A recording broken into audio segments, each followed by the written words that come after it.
Olivia, take one. I always felt that my parents couldn't see that I was struggling. When I came back, I had some issues with bullying at school, and that really hurt. Didn't have anybody with me. I didn't have a support system. We saw a really large increase in both students and staff that were experiencing mental health needs. We started looking for ways outside of what would have typically been done in school districts in the past. Welcome to This Way Up, the podcast dedicated to supporting parents and caregivers navigating the complex world of mental health.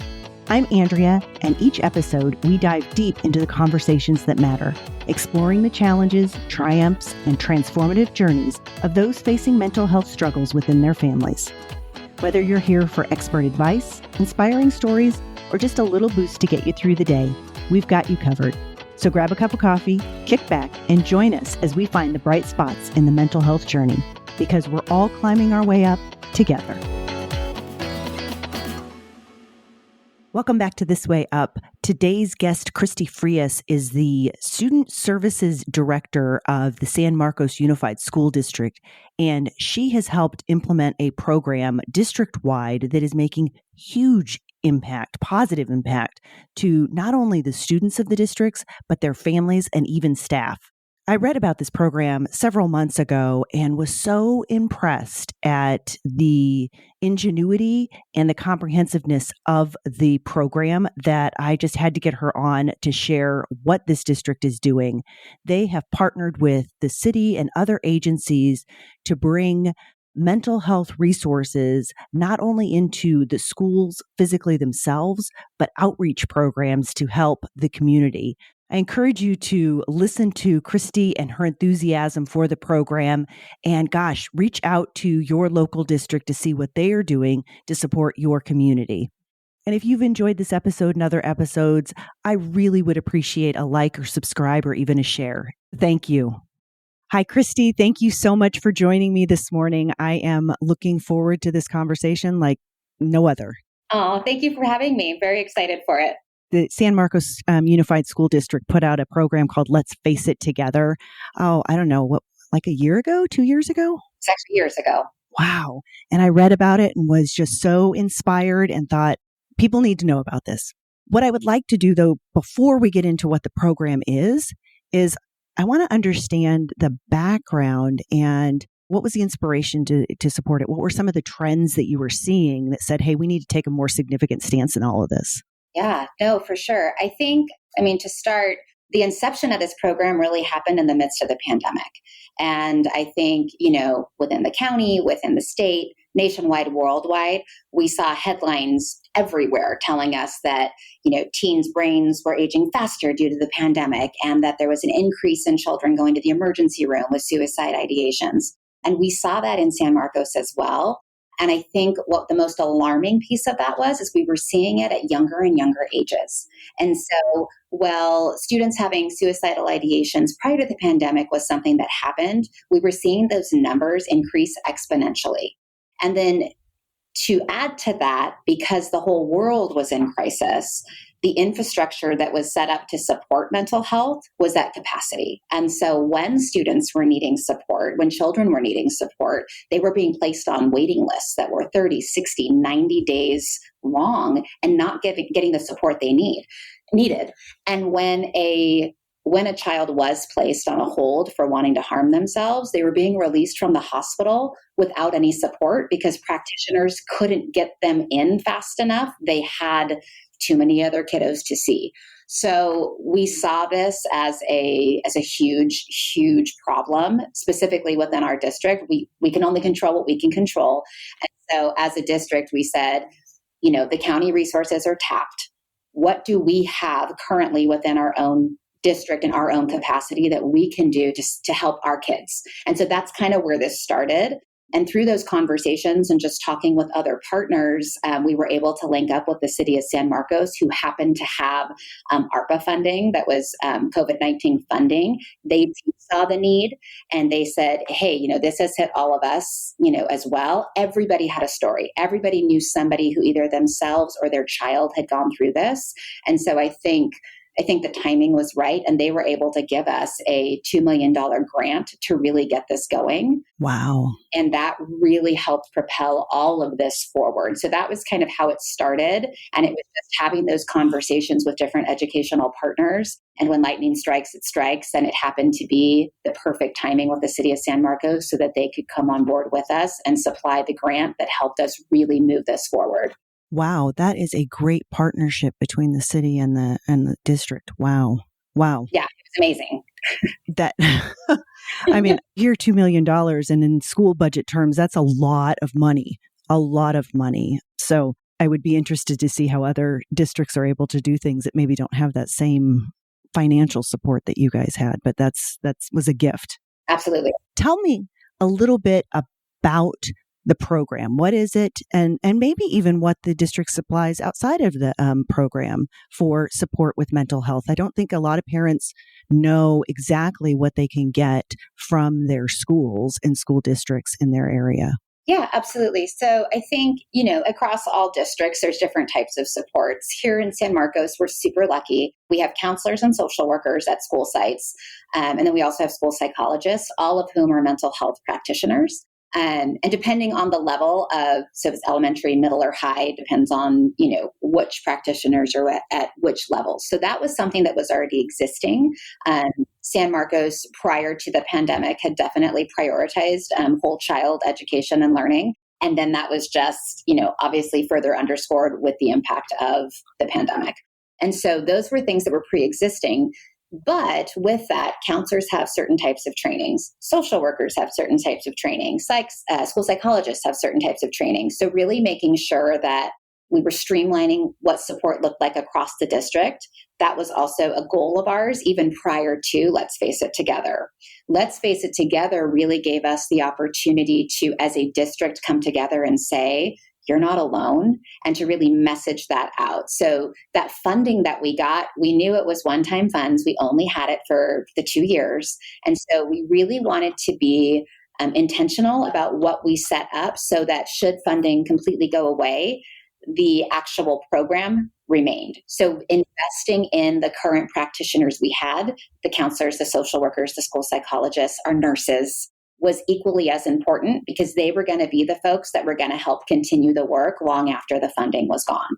So with Let's Face It Together, the campaign itself was a huge piece of it.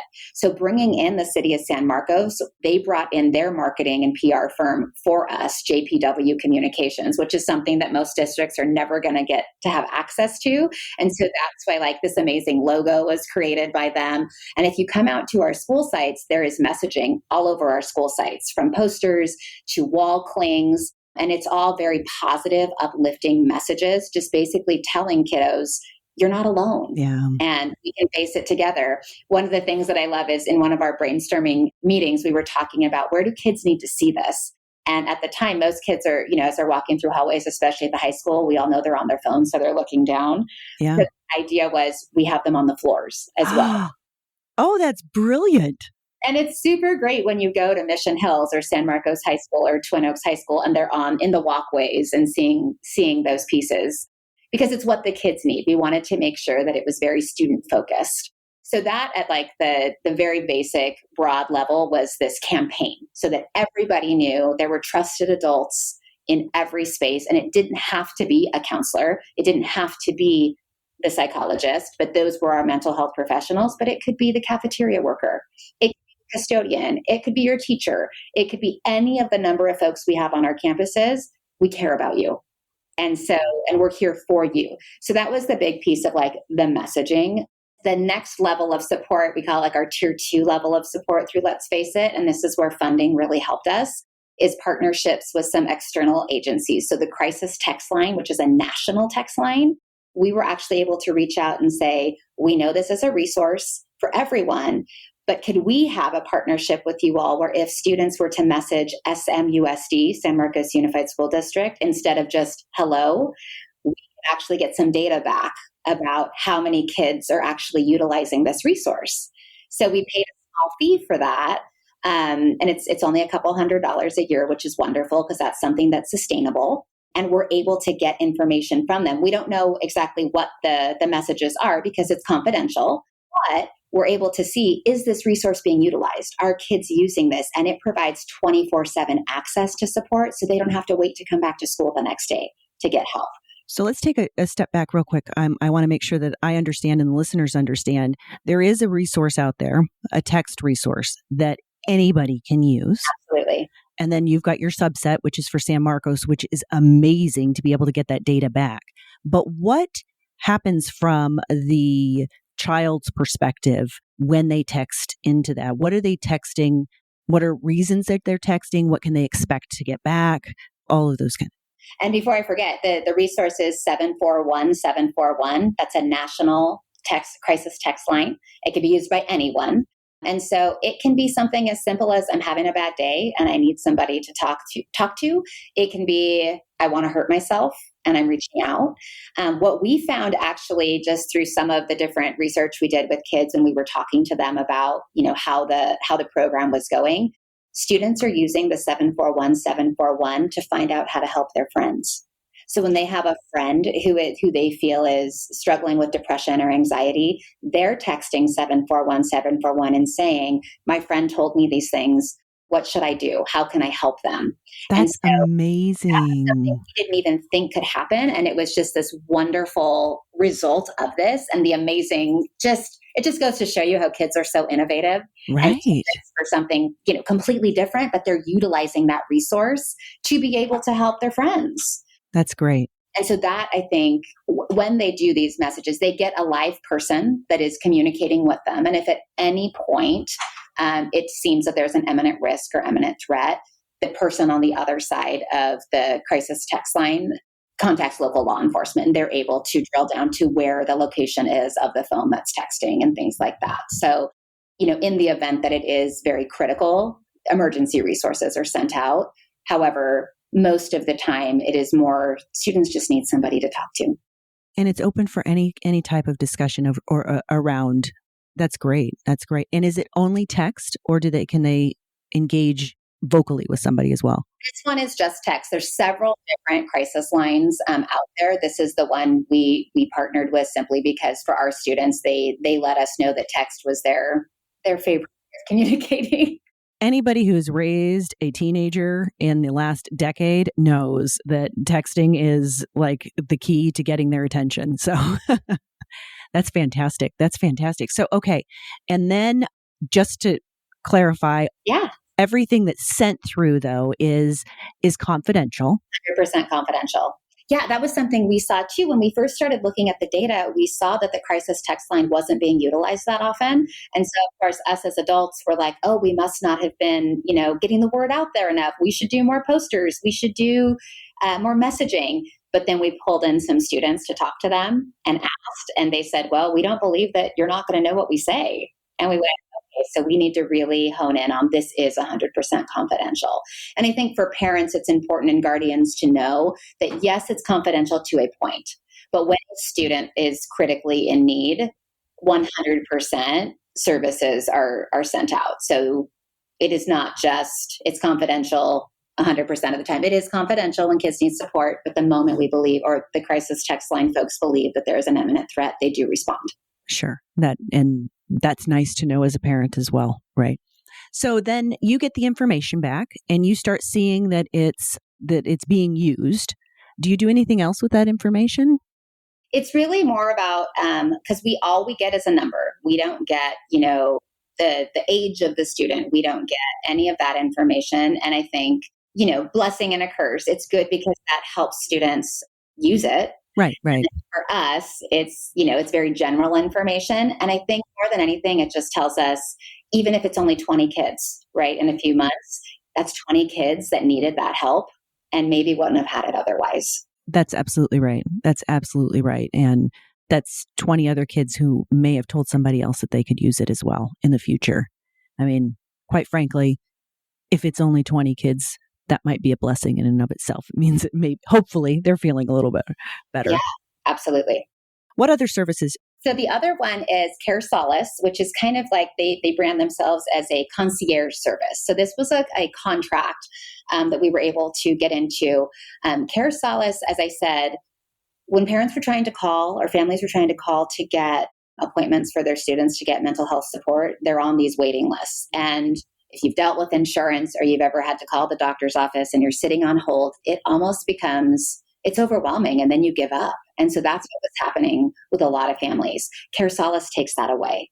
So basically, when a referral goes into Care Solace, their people are the ones who make the calls for you. So they'll make 30, 60, 90 calls to get an appointment for you based on whatever the needs are. And they guarantee that within 2 weeks. Wow. So that's a game changer.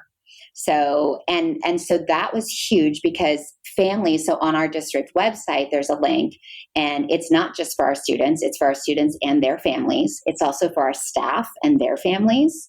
And so they can go on and they can either do a referral themselves, and then Care Solace will just start trying to find them the appropriate provider, or there's an anonymous search and they can look for providers who offer the service that they need. But in addition to that, our counselors, our social work, any of our school staff who are trained can do a referral for a family. So if we have a student who is experiencing anxiety, depression, any of the things, we can sit down with the family and say, this is a resource. Would you like us to put this referral in for you? And then as a school, we continue to follow up to make sure that that referral was processed. And then the other piece that Care Solace does is they follow up with the family after the first appointment to make sure it went well. Did you feel good about this provider? Did you want somebody else? That's incredible. So that's been a huge, huge resource for us, and something that our district has committed to maintain simply because we know it's a huge need.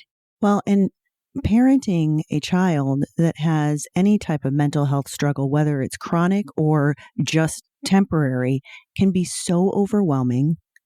It's terrifying. And the system is so convoluted. You don't know where to go. Like you said, it's plugged up. I mean, wait lists are incredible. That is a great resource. Yeah. And I think in addition, it doesn't matter what insurance you have. It doesn't matter if you don't have insurance. They have the resources regardless. So they'll get that information. And to your point, when we started this entire initiative and really talked through it, the adults in the rooms, exactly what you just said, we echoed that sentiment of, you can have all the resources in the world and you can be the most educated person. And when it's your child that is at risk or your child who's hurting, you just can't, you need an adult yourself. Somebody will walk you through the next steps. And so knowing that, and then knowing that some of our families don't have those resources or don't know where the next step is, what about for them and their kiddos? So this was something that really met the needs of everyone across the spectrum. That's amazing. That's a wonderful resource.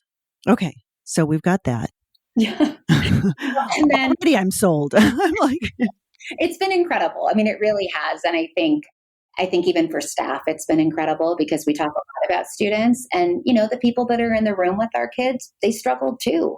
And so them having access to those supports was really important as well.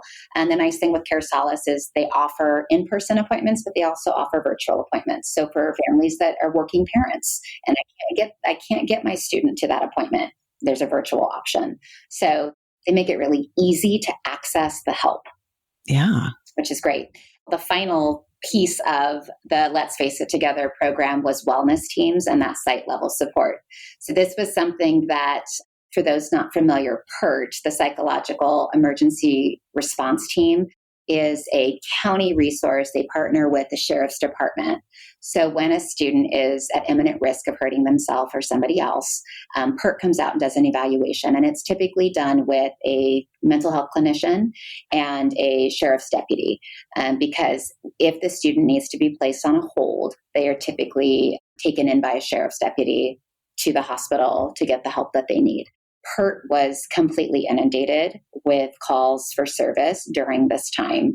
And so we really thought about, ideally, what would we want for our kiddos that are at home, that are experiencing mental health emergencies, and how can we better assist them? And so the wellness team is kind of where we landed. And so our wellness team is comprised of two different positions.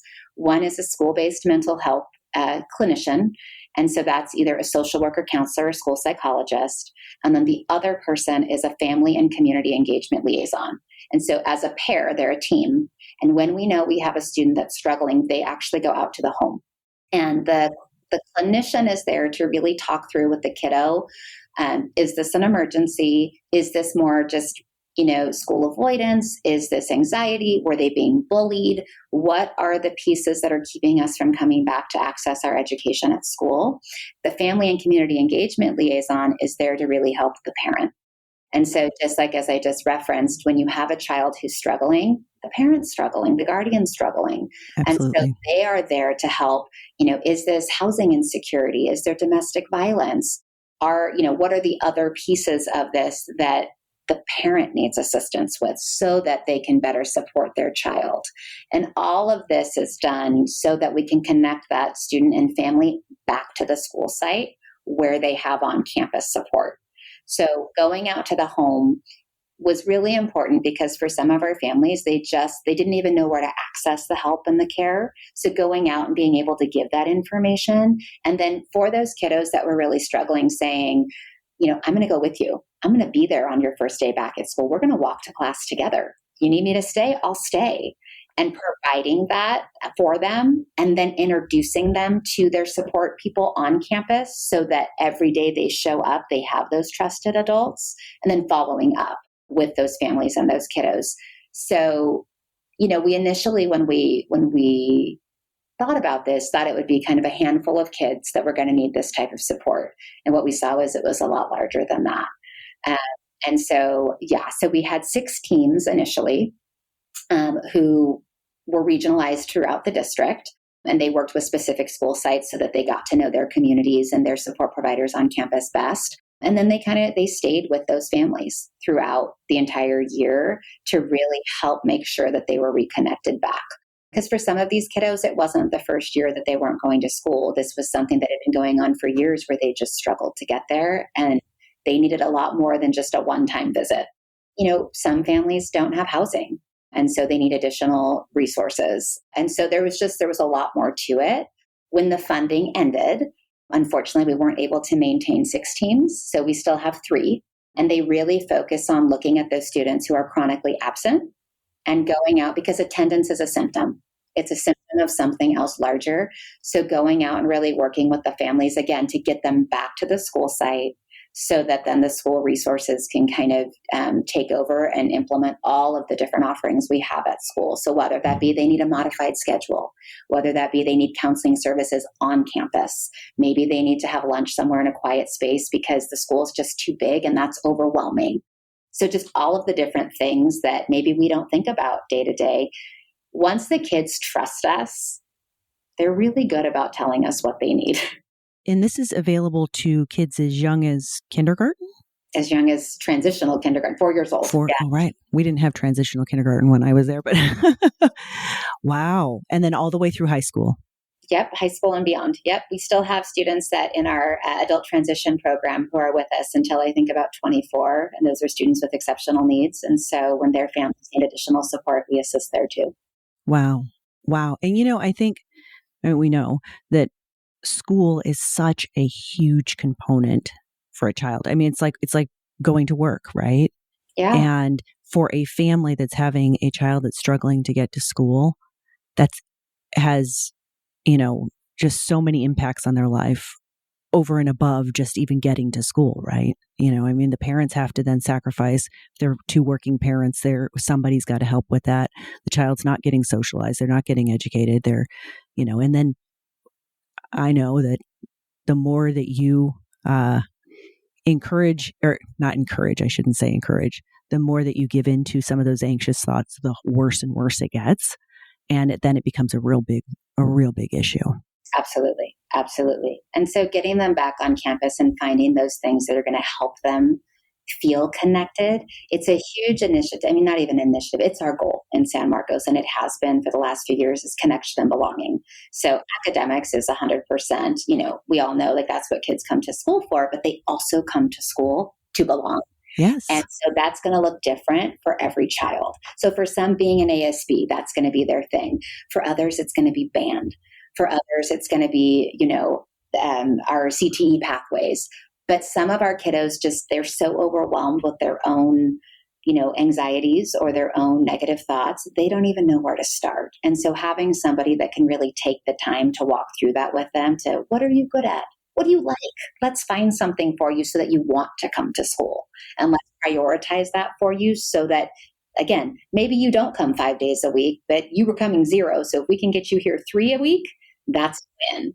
And celebrating those small wins and just knowing everybody's on their own journey and letting them know, but we're walking with them. We're doing it together. And I think that's really at the heart of the entire program, not just for our kids, but for our families, that they are not alone. We've got their back. We're doing it together, and their individual needs matter. This whole individual thing is a foreign concept for some of us that are older, right? Like we went to high school, there was like 5 clubs, right? And you had a lot of kids that were probably missed, right? They weren't present. Even if they were there, they weren't present. They weren't connected. Now these kids have an opportunity, especially moving into high school, where the high schools are so big and can feel very intimidating. There is a home for most of them, but it's navigating that and finding it for those kids. That's great. So what successes have you had? I mean, I can only imagine that there's just 1,000 successes, but what are some really things that you're proud of that have stood out? Yeah. One of the things that happened early on during the program is, we have school resource officers that are sheriff's deputies, but they work specifically with our schools. And so for a lot of our kiddos, they see those people as the enforcers, if you will, right? They're only there when I get in trouble. And that's really not what they're there for. I mean, they are there to be a resource to our kiddos and the community. And so when we started the program, we got buttons for them that said, "Let's face it together," that had the same logo that was all over the school sites. One of them was, one of the SROs was working overtime on a weekend, and he had his pin on, and he was just in one of the local convenience stores, and a kid walked up to him and pointed at the pin and said, "Why are you wearing that?" And he said, "Oh, I work for the district." And he kind of explained it. He goes, "They have that at my school. I've seen that." And so it started this beautiful conversation between the two of them. And this is a kid who typically would not speak to law enforcement, who typically would have been fearful of law enforcement. And in the community that he lives in, law enforcement is seen as not a great thing. And so we saw that as kind of, it automatically opened a door into a conversation that wouldn't have happened before. But because this student knew what it was from being at school and then saw it and recognized it, instant connection. So that was a small one from the very beginning, but we love it because it shows that messaging mattered. And it was worth doing that at the school sites. And it was worth making sure that all of our partners had the same type logos on them so that students knew, because sometimes these law enforcement officers are the ones that are going out in the middle of the night when bad things happen. And when the kids can recognize on them, like, "Oh, I know that sign. That's familiar to me, and I know I can trust you." Sometimes it takes that level of anxiety down. So that was a huge win. One of our biggest wins is we have a student, she graduated last year, and she was and she's spoken about this very openly, so I'm allowed to share it. But she was in the foster system for most of her life. And she went to Mission Hills High School. And when she got there, she tells the story of, she was just so angry and she hated everybody and she didn't want to be there, and she made sure everybody knew it. And so she was constantly trying to get in trouble and constantly trying to get booted out so she could go back to her foster home. And the people there just kept trying. And they just kept trying to find ways to connect with her and let her know they weren't going anywhere. And so she got up and she gave several talks last year to talk about, for the first time in my life, I had a home, and it was at my school. And oh my gosh. And she credits her success and graduation, and she's living on her own now and all of those things. And she says, "I couldn't have done it without the trusted adults I had. And I couldn't have done it without the help of people who believe in let's face it together." And so those are the types of stories like that's a huge win for us when a kiddo can say, "My whole life I was looking for a home." Yeah. Christy, I think I want your job. I don't think you do. This is the part. What a difference, though, that you and your team, I know it's not just you, it's you and your team and the city have been able to give this community. So I know that we're talking about it from the city of San Marcos and San Marcos Unified School Districts. Do you know of other programs like this that are outside of this, that, outside of your little community, that are happening elsewhere? Or have other districts come to you and asked about the program to expand it? Yeah, we were able to present at quite a few places last year on the program. So down here in the county, and then we actually got to present up in Sacramento as well. And so a lot of people have reached out just to kind of find out like how we structured it and the ways that we've monitored it and what data tools do we use. And so I think our big piece when we talk to other districts is look at what you currently have and leverage the partnerships you have. So we haven't seen anybody necessarily take this and run with it, but I think other folks are really looking at, can they take pieces of it and can they implement it within their districts? We're always open to those conversations. We love talking to folks about what they can do to better support their communities, because education is it's all encompassing and it has changed a lot post pandemic. But when we think of whole child education, I think oftentimes we forget about those partnerships outside of our districts. And for us, the city of San Marcos was a critical partner for us. So had that not happened, we may not been able to have the success that we currently have right now. And then partnerships like Care Solace and the Crisis Text Line, but really looking at what you currently have in place and what's out there and what works for you. So we had been having these conversations. And like I said, when lightning strikes, it strikes. Because sometimes somebody will remember 3 months down the line, I remember somebody saying they really needed support with mental health. We now have this funding. Let's go back and help them.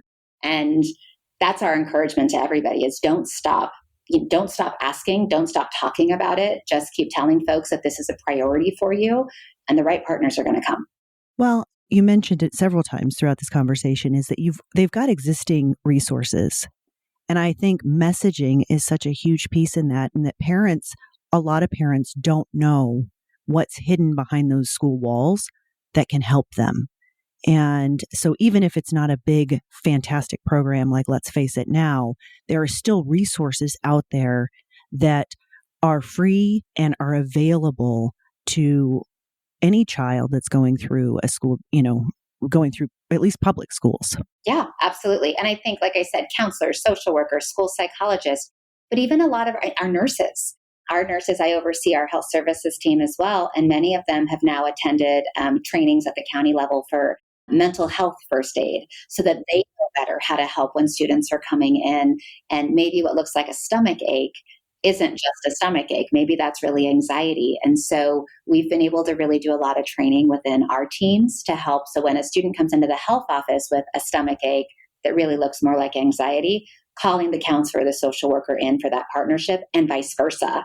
And then in addition to that, we have campus supervisors and noon duty supervisors who are out there on the playgrounds and in the hallways. They see things a lot of the times that maybe the other folks don't. And so we've really prioritized making sure they have training. And so we've had trainings for them on how the brain works and, why students behave certain ways. And this year we had a mental health 101 training for them that if they encounter a student who seems to be in the midst of a mental health emergency, what should they do? Because I think ultimately, I was an English teacher. I wasn't a social worker. But sometimes we're called to do things beyond what our credentials told us we were coming in for, right? So sometimes I'm a mom in a classroom, because they just need that momming at that point. Sometimes you're the therapist, the unofficial therapist that's just listening to what happened over the weekend. And sometimes you're the English teacher. But I think everybody wants to do it right. Some folks want to make sure they don't say the wrong thing. So making sure we provided those resources of you don't have to have all the answers. Every adult on our campus, you don't have to have all the answers. You just need to be a kind, welcoming space and know where to get the answer. So know that when that child is struggling, you know what? I am so sorry you're going through that. Why don't you come with me? I know exactly who we can go to. I'll take you there. Yeah. And then walking with that child. So just arming all of our staff, regardless of, and I think that can be said for any district in any place, making sure that staff themselves know the resources and that parents, to your point, know the resources so that I may not know what to do, but I know where to go. Right. And I want you to feel comfortable enough as a child. I want that relationship that you trust me enough to allow me to take you to where we can get you some help. Yes, absolutely. Well, I know that it's only 3 years in the making. I'm excited to see what other impacts it makes as it continues to flourish. Just a beautiful gift for the parents and kids of San Marcos. Yeah. Christy, thank you so much for joining me today. Thank you so much for having me. Thanks for tuning in to This Way Up. I hope you're feeling a little lighter, a little brighter, and ready to take on whatever comes next. Remember, the journey of mental health is all about progress, not perfection. So keep climbing. And don't forget to celebrate the small wins. If you enjoyed today's episode, be sure to subscribe, leave a review, and share it with someone who could use a little lift.